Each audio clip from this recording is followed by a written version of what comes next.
Good morning. Sat-navs are great, aren't they? For obvious reasons, I haven't actually used mine a great deal over the last year or so, but I did use it twice last week. Once I was going to some meeting somewhere in the middle of nowhere near the M25, and I definitely needed it. And the other, I was on my way and going to Cardiff.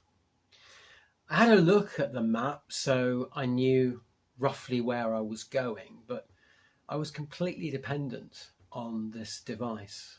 I put a lot of trust in it.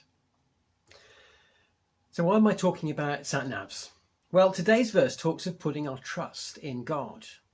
Show me the way I should go, for to you I entrust my life. We put our trust in a lot of things, but sat-navs I think are quite a good analogy for God.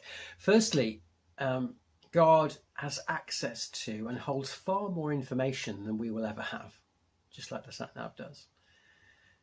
And when we use a sat-nav, just as we engage with a God, we do have to use our brain also in working out what is being said to us, how we're being guided. We've all heard stories of people who've ended up in the completely wrong part of the country because they've missed out one letter from the postcode of the place they were going to. They didn't use their brain as well. And the journey is broken down into bite-sized chunks. To have the whole journey would be too much information to hold. And actually, in terms of our journey of life, actually too scary if we knew too much in advance of what we were going to face.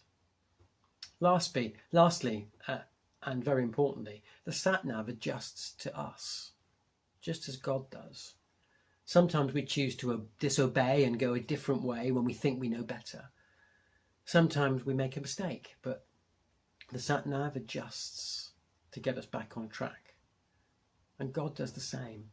I hope that's an encouragement to you today, especially if you feel that at some point in the past you've gone wrong. God can work with all of our decisions and guide us gently when we feel lost.